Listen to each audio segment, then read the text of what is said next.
to when it comes to free speech, CORNtext matters. With special guest, Brenda Lee. Hi, I'm Chris McCord, professor of philosophy at Kirkwood Community College. We're going to be considering the limits of free speech. When is it legitimate for the government or for an interested group of people to shut someone up? Well, according to John Stuart Mill, if I'm speaking and my speech doesn't harm any of you, it might harm me, but it doesn't harm anyone other than me, then there is no justification for the government, the state, the police, or even interested other people to interfere with my speech act. You can only justifiably interfere with my speech act if it harms people other than myself. Mill's harm principle.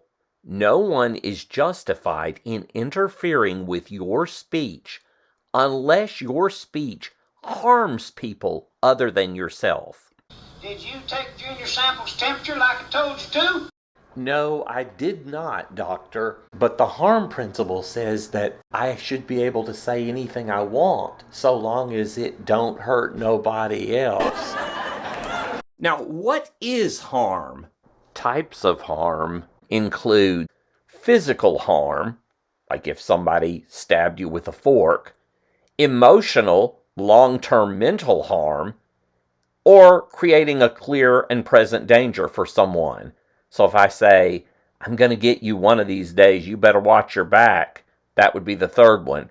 Now, as for emotional, long-term mental harm, that would be a result of emotional abuse.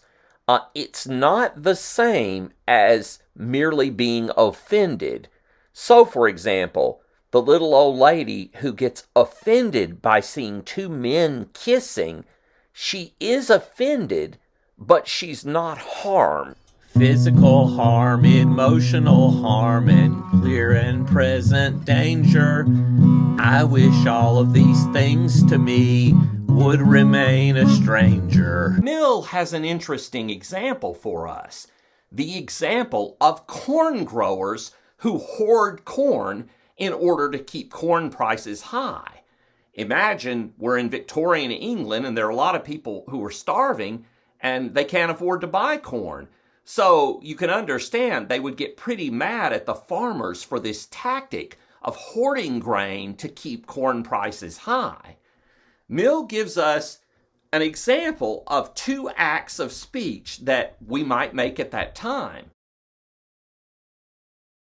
In this first example, an angry mob has gathered in front of a corn farmer's house, and the speaker says two sentences to them.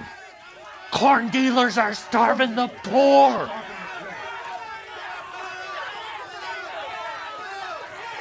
Private property is theft. Theft. As Mill sees it, those two speech acts in that context really do constitute harm, and the kind of harm that would make it okay for the state to intervene and shut the guy up. Really, on Mill's point of view, saying those two sentences is about the same thing as saying the following. Let's kill this mother. Of course, this kind of talk is a harm because it puts the farmer in clear and present danger. This kind of incitement is liable to make the crowd bust into his house and kill him then and there. You thinking about selling some corn now? In another context, however, those two sentences would not violate the harm principle. Dear Cedar Rapids Gazette, corn dealers are starving the poor. Private property is theft. In the case of a letter to the editor, Mill thinks that those same sentences do not violate the harm principle because, after all, the written word will not incite that angry crowd to do something crazy. There's just not that connection there. Plus, Mill thinks that censoring people's writing is too severe because it's just too much like censoring their thoughts. And he believes in freedom of ideas, that you shouldn't have the thought police censoring what you think. Right.